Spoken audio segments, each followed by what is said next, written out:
Normalmente los candidatos con mayores probabilidades de ganar, los candidatos a diputados, son los que tienen grandes partidos, grandes estructuras y muchos recursos. Pero a la hora del debate, lo que resalta es lo que tienen en la cabeza. Y aquí tenemos a un candidato del partido Opción Democrática que se ha destacado en los debates entre candidatos a diputados, que es la propuesta de Opción Democrática en la circunscripción número 2 del Distrito Nacional.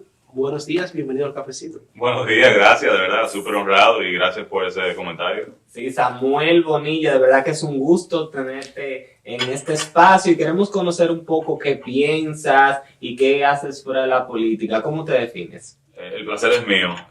Bueno, ahora mismo yo solo hago política. La candidatura me ha consumido, la verdad. Pero yo vengo del mundo de la educación. Yo antes de la política estaba en la academia. Yo he sido estudiante, he sido profesor universitario, tanto aquí como en los Estados Unidos. He sido investigador, he sido administrador universitario, he dirigido programas de maestría. Aquí, por ejemplo, durante poco tiempo dirigí la maestría de Administración Pública de la Pucamaima. O sea que me apasiona el sector educativo y muchas de mis propuestas tienen que ver con el sistema educativo, porque yo estoy convencido de que transformar el sistema educativo nos va a permitir resolver muchos de los grandes problemas de la República Dominicana. Pero tú eres docente de educación, de formación. Bueno, yo soy economista Perfecto. de formación. Yo soy economista. Ejercí la carrera estando en la universidad. Yo trabajé en finanzas corporativas un tiempo, en una consultora grande. Trabajé pocos meses en el Estado, en Hacienda. O sea que pasé de finanzas corporativas a finanzas públicas. ¿En qué tiempo? En el 2009. En 2009. Wow, qué viejo suena eso. Sí. En 2009. Y entonces yo salgo del país a seguir formándome. Entonces estudié Relaciones Internacionales en la Universidad de Columbia, en Nueva York. Ahí coqueteé con el servicio exterior. En ese momento hasta trabajé un tiempo en la misión dominicana ante la ONU, pero me di cuenta de que eso no era para mí. O sea, entendí la importancia de tener un buen servicio exterior y un buen servicio consular, pero no era lo mío. Ya en ese momento yo sabía que yo quería ser parte del sistema educativo y entonces obtengo una beca y con esa beca logro irme a California, a Stanford, a la Universidad de Stanford, a estudiar educación comparada. Y bueno, cuando se acaba esa maestría, entonces regreso al país y ahí entro en ese momento como investigador en Barna, como investigador asociado. Y cuando salgo de Barna, en el 2014, entonces digo, no, es que yo quiero seguir vinculado a las aulas, pero yo quiero transformar el sistema. O sea, yo quiero ser responsable de tomar decisiones que impacten el sistema completo, no solamente los 20, 25 estudiantes que tengo enfrente.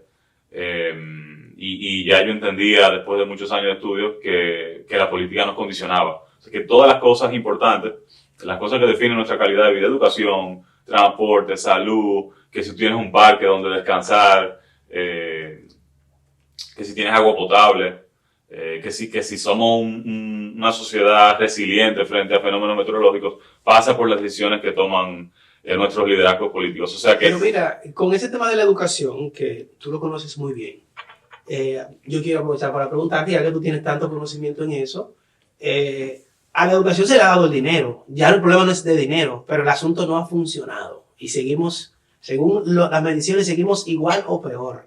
¿Qué es lo que tú crees puntualmente? ¿Cuáles son esos elementos que hay que hacer? ¿Cuáles son las reformas que hay que hacer para que la educación mejore en este país? Sí, mira, yo creo que al sistema le hacía falta dinero, sin dudas, y todavía. O sea, es un sistema al que hay que invertirle muchos recursos. Pero yo creo que lo primero que tenemos que hacer para transformar el sistema es sacar la política partidaria de la lógica de toma de decisiones. O sea, el estar pensando en las próximas elecciones, desde el Ministerio de Educación ha comprometido la capacidad del Ministerio de definir políticas públicas que permanezcan en el tiempo. O sea, nosotros implementamos programas y los programas se desmantelan antes de que sepamos si funcionaron o no. Y te voy a poner un caso concreto. Una de las luces de la administración de Danilo Medina fue la normativa 0915, que establecía los estándares de formación de los docentes. O sea, para nadie es sorpresa que si queremos elevar el nivel de nuestra educación, tenemos que elevar el nivel de formación de nuestros docentes. Y esa normativa decía, bueno, si queremos buenos docentes, y por ejemplo tú tienes un profesor de matemática en la escuela, el 66% de los créditos de las clases que toma esa persona para formarse como docente de matemática tienen que ser de matemática. Ahora en esta administración, esa normativa se modificó. y rebajó los estándares de la formación de nuestros docentes. Ya asociado a esa normativa había un programa de formación de docentes de excelencia, personas que se estaban formando en ISPO 2, ya bajo los estándares de esa normativa, y en el primer concurso de oposición docente en el que participan para poder ingresar a las aulas, ya habíamos visto incluso que esas personas les iba muy bien en comparación con egresados de otras universidades. Entonces tú dices, bueno, el programa funciona, ¿por qué se desmantela? ¿Cuándo fue que se desmanteló? ¿Ahora la gestión de Fulcar? Son varios los intentos. Incluso han sido varios los intentos de rebajar el presupuesto a educación. Y a mí eso me parece un error, me parece ofensivo incluso hacia el pueblo dominicano que durante muchos años peleó para que ese sector se volviera una prioridad. Pero entonces, aparte de la política, hay que sacar la política. Yo creo que tenemos que enseriarnos tenemos que darles condiciones de trabajo a los docentes, porque pedimos mejores docentes, pero también tenemos que reconocer que trabajan en condiciones difíciles. O sea, tú vas a una escuela pública y ese mismo profesor de matemática es el mismo profesor que tiene que llevar a los estudiantes a izar la bandera, es el mismo profesor que tiene que sacarlo al comedor. Si los maestros cargan con muchas cosas que no tienen que ver con sus responsabilidades. O sea, una cosa es lo que dice el papel y otra cosa es las responsabilidades que le tocan al maestro en las escuelas. Samuel, y perdón que te interrumpa, ¿por qué dices que hay que entregar más fondos si lo que hemos visto es que incluso el Ministerio de Educación tiene que devolver? No digo que hay que entregar más fondos, pero digo que yo no estoy en desacuerdo con que se le asignara el 4%. Es más, otro de los temas importantes es la educación inicial. Para la educación inicial hace falta infraestructura. Sí, claro. Eso cuesta dinero, o sea, no hay aulas suficientes para que nuestros niños de 0 a 5 años tengan acceso o a servicios de cuidado si son bebecitos, o a estancias infantiles, CAIPIS, los Centros de Atención Integral para la Primera Infancia, si tienen de 3 a 5 años. En mi circunscripción, en la circunscripción 2 del Instituto Nacional, donde yo soy candidato a diputado, hay 3. Y la circunscripción 2 es enorme.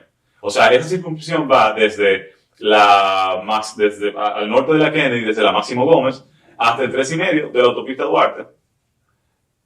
Hay una estancia infantil entre Cristo Rey y La Fe, una estancia infantil en Los Ríos y una estancia infantil en Los Girasoles. O sea que tú tienes ahora mismo aproximadamente 1,000 niños que tienen acceso. Es una circunvisión que tiene una mezcla de barrios y clase media y clase baja. Claro, pero los servicios públicos son para todos. Y ahora mismo hay una oferta limitada. Pero si yo quisiera llevar a mi hijo a una estancia pública, que yo sueño con que mi hijo pueda ir a una estancia pública, que yo no tenga que trabajar solo para pagar la educación de mi hijo, sabiendo que es un derecho, no una mercancía, no me dan acceso. En primer lugar, porque están llenos. En segundo lugar, porque hay lamentablemente un sistema de cuñas, donde muchos de esos espacios se los dan a compañeritos del partido de gobierno.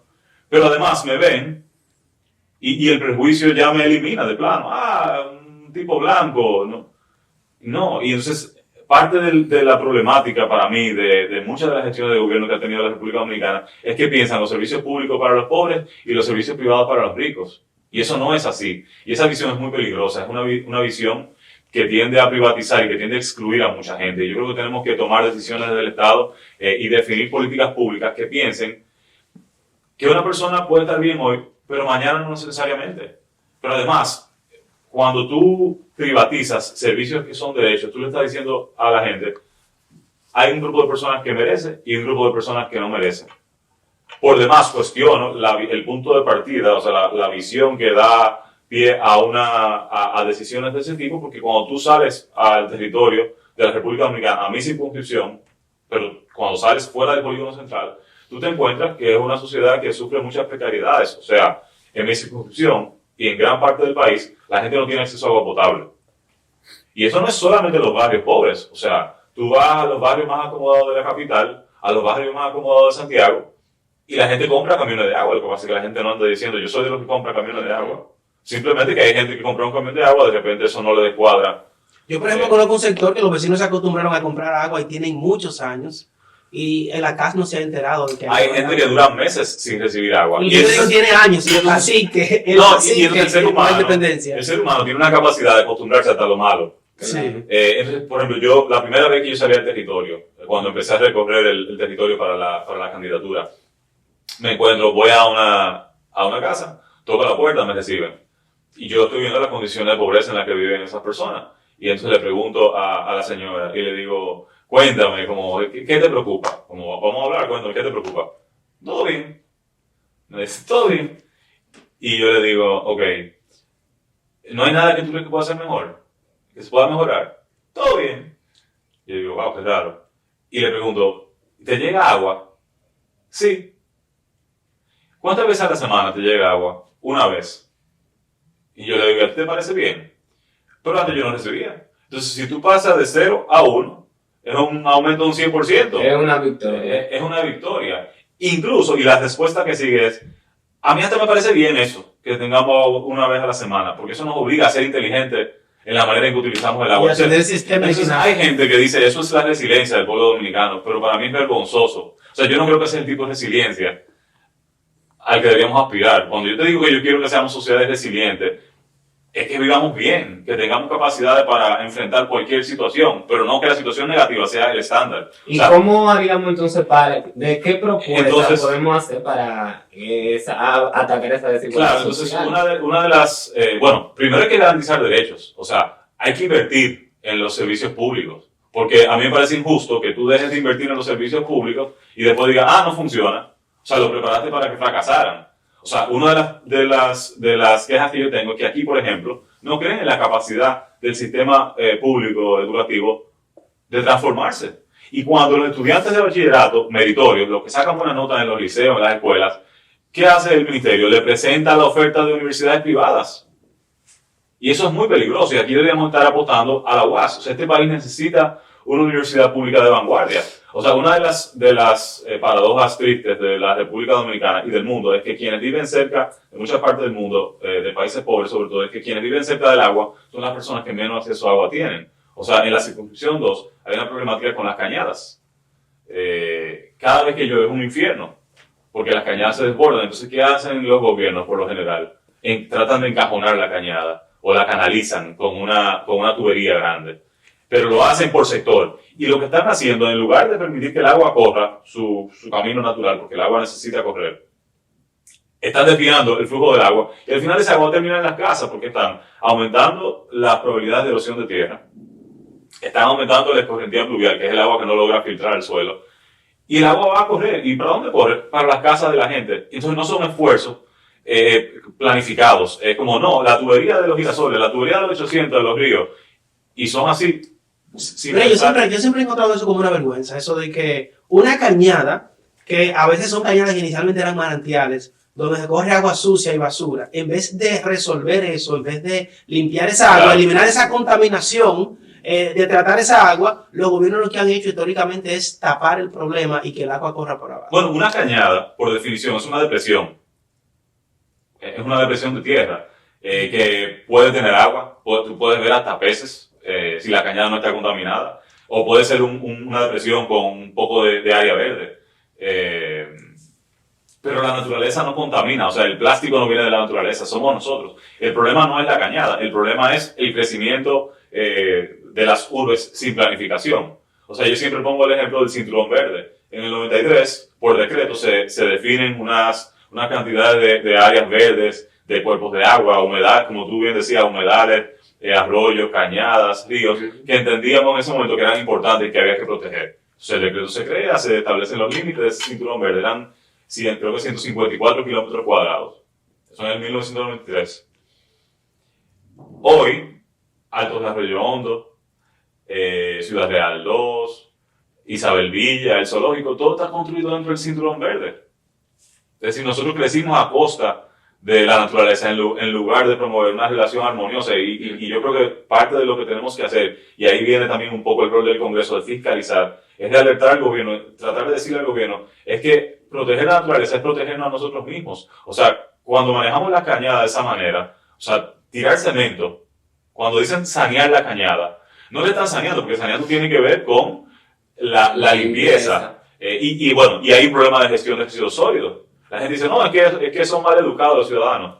Mire, yo creo que hace falta educación, pero eso no es culpa de los ciudadanos, porque si yo viviera en una situación de pobreza, y de nuevo por eso pienso en cómo uno aborda la problemática, eso no tiene que empatizar. O sea, hay familias que no tienen herramientas para enfrentar la realidad que les toca vivir. Y tú no Hay decides dónde familias, tú hay naces. familias que le pasa el camión por el frente. Hay familias que, por no claro. llegar el martes que pasa el camión, mejor la tiran en el río. Yo los he visto. Pero el Estado también tiene que educar. O sea, no sirve de nada una ciclovía si tú no educas para que la gente entienda que ese es un método alternativo de transporte importante. Y yo creo que hay que promover más otros métodos también de transporte.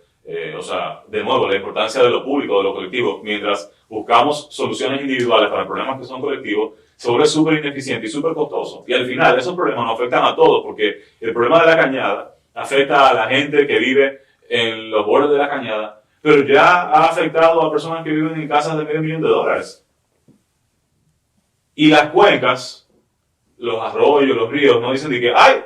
Aquí paré, aquí acaba la circunscripción 2. O sea, las cuencas no conocen demarcaciones políticas. Entonces, es parte de lo complejo del problema, porque no es un problema meramente local, ni municipal.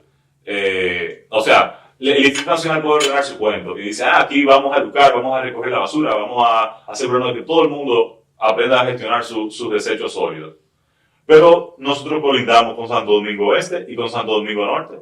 Y esos municipios son industriales y generan basura. Entonces, parte de la basura que hay en el río Isabela, por ejemplo, no viene del distrito. Viene de Santo Domingo Este y de Santo Domingo Norte. Entonces, tú necesitas una figura supramunicipal o un esfuerzo colegiado, mancomunado entre municipios.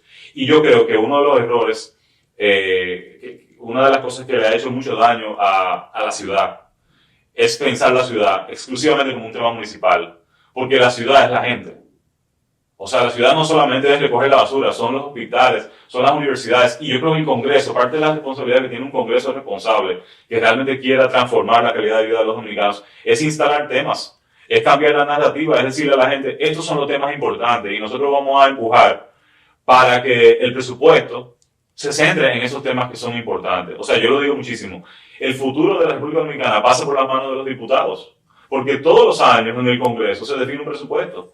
Y ahí es que se sabe que es importante. O sea, el gobierno, por ejemplo, entra en el 2020, este gobierno, diciendo la justicia es súper importante. Y es verdad que es súper importante. Y yo creo que Miriam Germán ha hecho un buen trabajo. Pero el Poder Judicial no tiene recursos. Entonces tú tienes pocos fiscales, muchos de ellos excelentes profesionales, cargando con mucho trabajo. Entonces, si es una prioridad, hay que darle recursos, porque de lo contrario es una promesa vacía. Y eso no es cierto solo para instituciones públicas, también una organización privada, lo que no está en presupuesto es poesía. Claro. ¿Y qué reformas entonces debemos de hacer y que se pueden promover desde el Congreso? Hemos visto que tú propones la eliminación de algunas instituciones. ¿Cuáles serían esas reformas? Mira, a propósito del debate, yo soy autor de un proyecto de ley que busca hacer obligatoria la celebración de debates. Y digo que eso es importante porque parte de las dificultades que tiene la participación en la República Dominicana y parte de lo que es responsable de la debilidad de la democracia en la República Dominicana es que el dinero tiene un papel demasiado grande en la política. O sea, aquí parecería que hay que tener mucho dinero para hacer política. ¿Cómo tú te haces para hacer política sin dinero? Digo, si es que no tienes. Es difícil, o sea, hay que recaudar, pero es difícil, es muy difícil. Es una lucha contracorriente. Y yo toco las puertas de las casas. Yo me paso los días caminando, recorriendo los sectores, tocando la puerta. Y yo creo que eso es importante. Puede parecer un uso poco eficiente de mi tiempo, pero decía antes de que comenzáramos a entrevistar que yo creo que nosotros tenemos que generar confianza. O sea, el dominicano desconfía de sus actores políticos. Nosotros tenemos que reconectar, o sea, crear un tejido social más fuerte, lograr un liderazgo político que genere confianza para que juntos los 11 millones de dominicanos, casi 11 millones de dominicanos, podamos empujar en una sola dirección. O sea, nosotros tenemos que ser capaces de construir una visión cohesionada. Y los debates son buenos porque precisamente lo que hacen es que eliminan el papel de dinero. O sea, yo participé en un debate hace 3 semanas donde yo estaba parado al lado de un diputado y qué pena que no estaban los demás diputados y otros participaron otros candidatos y otras candidatas de mi circunscripción. No estaba Pacheco, no estaba Tobías. No estaba Pacheco, no estaba Tobías, faltaron. Que son diputados actuales. Que son diputados actuales y que están pidiéndole el voto a los electores de la circunscripción 2. Pero durante casi 2 horas estábamos compitiendo en igualdad de condiciones. O sea, nos hacían preguntas y uno podía exponer y contrastar sus ideas. O sea, yo creo que el que cree en la democracia tiene que aprovechar cualquier espacio para poder conversar con su electorado. El dinero no piensa en la gente. Las ideas sí. Y una gran parte del problema es que antes el mecanismo de ascenso social por excelencia era la educación. O sea, en los 70, en los 80, la gente venía, un montecristeño venía a la capital porque soñaba con ser un ingeniero químico y venía a la UAS a estudiar química y eso le transformaba la vida. Ya la gente no ve en la formación el instrumento para transformar tu vida. Ya ahora es la política. Y por eso aquí en muchos de los partidos tradicionales tú ves que hablan de líneas partidarias, porque la gente llega para promover sus intereses particulares, no para defender una visión de sociedad. Y eso es una de las cosas que yo creo que separa a Opción Democrática, que la gente llega a Opción Democrática coincidiendo, compartiendo una visión de defender lo público, de defender los derechos, de conquistar derechos. Y por eso yo cofundé Opción Democrática y por eso aspiro como candidato. Yo estoy tratando de conquistar derechos para la gente. Y conquistar derechos y trabajar para lo público es trabajar para lo privado también. Porque aquí, y no es casual, y eso responde a la lógica política establecida, cuando tú tienes un poquito de dinero, tú tratas de llevar a tus hijos a un colegio privado, tú tratas de llevar a tus hijos a una clínica, todo tú lo resuelves de forma privada, porque entienden que lo privado es mejor que lo Bueno, público. los mismos políticos tienen a sus hijos en, Pero ¿y cómo y en universidades extranjeras. Esa gente no estudia aquí. Claro, pero ¿y cómo tú emprendes? O sea, el dinero no da. O sea, la discusión siempre con personas que tratan de llevar a sus hijos a colegios privados con esfuerzo es, tengo que buscar un saco de cuarto para poner a mis hijos en un colegio. Y entonces, ¿y el ahorro? ¿Cómo yo apuesto a mi emprendimiento? El dinero no da. O sea, eso de que es un país de emprendedores, eso es mentira. Yo creo que este país tiene todo el talento del mundo. Pero precisamente por nuestra incapacidad de garantizar bienes y servicios básicos, estamos haciendo daño a ese talento. Estamos imposibilitando que ese talento se convierta en empresas prósperas que puedan competir. Sí, definitivamente el tema del dinero en la política, yo creo que a cualquiera le daría vergüenza. Nos gustaría cambiar un poco de tema y Seguro. aquí en el cafecito político nos gusta saber la idea del candidato frente a temas que no necesariamente se han dado, pero que se puedan dar. Por ejemplo, Controversial. si el Congreso Nacional tuviera que plantearse eliminar el concordato con la Iglesia, ¿qué opinarías sobre ese tema? Wow. Mira, eso es un tema complejo. Yo creo en la necesidad de una educación laica y yo creo que nosotros, yo respeto la decisión de cada quien de seguir la religión de su preferencia. Yo creo que en las escuelas públicas, en lo que concierne a la educación pública, yo creo que nosotros tenemos que enseñar la religión como un fenómeno social, como una realidad. Así como hay quienes ven en la política la forma de transformar un país, hay personas que digamos, son devotos de la fe.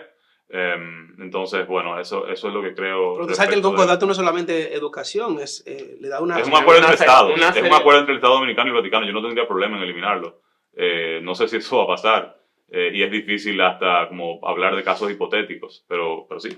Y en el caso de, por ejemplo, el uso medicinal de la marihuana, que es un tema en el que varios países de América Latina ya han avanzado un poco, y si se da el caso en que Yo no tendría problema. O sea, se ha demostrado los beneficios en materia de salud de la marihuana, pero el uso medicinal de la marihuana, eso se manipula mucho ese tema, es un tema controversial. Para fines medicinales yo no tengo problema. Al final todo depende de la fiscalización. O sea, al final no es solo la decisión, es la capacidad de implementar esa decisión de una manera que no comprometa la vida y la salud de los dominicanos. Pero sí, yo estoy de acuerdo. ¿Y tú estarías de acuerdo con, como han hecho algunos países, de aquello de no considerar al adicto como un delito, sino que enviarlo a rehabilitación? Es un tema de salud pública, sin donde duda. El adicto no a la marihuana, el adicto que se le encuentra con pequeñas posesiones de droga en algunos países como Portugal, lo que hace que se le manda a rehabilitar, no se le mete preso. Sí, es un tema de salud pública, yo estoy de acuerdo. Yo creo que el tema no es el consumo en cantidades pequeñas de marihuana, yo creo que el tema es el tráfico. Y para combatir el problema de las drogas hace falta mucha voluntad política. Entonces hay otro tema también bien controversial, que aquí estamos a años luz de verlo todavía, pero que en otros países ya sea la eutanasia. La eutanasia es algo que en algunos países, cuando una persona sufre un dolor extremo, se le permite que se le quite la vida. ¿Cuál es tu opinión? ¿Estarías de acuerdo con esto? Sí, es una opinión poco popular, pero sí, yo estaría de acuerdo. O sea, yo creo mucho en el derecho de la persona de decidir qué hacer con su cuerpo. Obviamente, eso tiene que ser bajo circunstancias muy particulares. Eso no puede ser algo como que cada quien, ¿verdad? No se trata de eso. en circunstancias médicas muy particulares, pero sí yo estaría de acuerdo con la eutanasia. Y ya para finalizar el tema de las causales, que Opción Democrática ha sido un partido bien abanderado de esta situación. Sí, yo lo digo siempre, yo salgo, o sea, yo hago política para conquistar derechos y eso incluye a las mujeres, o sea, yo creo que de nuevo, bueno, aquí somos hombres que estamos opinando sobre qué deberían hacer las mujeres con su cuerpo, yo creo que sí. Es un tema también de respetar el derecho a la salud pública, a recibir una atención médica oportuna.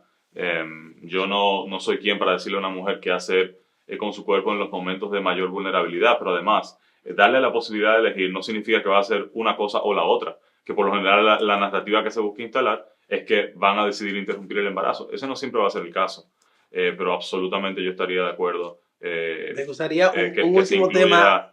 Que se incluyan las causales Tenemos en aquí, el Código Penal. tenemos aquí un compañero de deportes, Carlos Sánchez, que Ah. siempre me dice, pregúntale a los candidatos qué es lo que tienen en cuanto a deporte, porque es un tema olvidado por muchos de ustedes. Nadie lo menciona, pero el deporte es fundamental.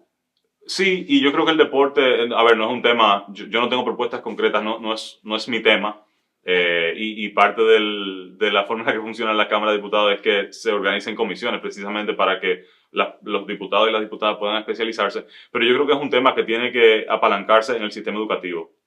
Yo creo que la educación pública que tiene presencia en todo el territorio, ahora tenemos un sistema con 2.5 millones de estudiantes, de los cuales 2 millones son estudiantes de escuelas públicas, o sea, la escuela pública está en el territorio. Entonces, si tú quieres que el deporte esté en el territorio, la escuela pública es una manera de garantizarlo y de que eso sea parte de su formación. O sea, no solamente para quienes pudieran en algún momento optar por una carrera profesional para identificar talentos, pero también para generar mejores estilos de vida, hábitos, patrones de salud. O sea, yo creo que el deporte es fundamental y nosotros deberíamos apostar a que nuestros jóvenes estén o haciendo deporte o estudiando, formándose. O sea, eso es lo que es ser joven.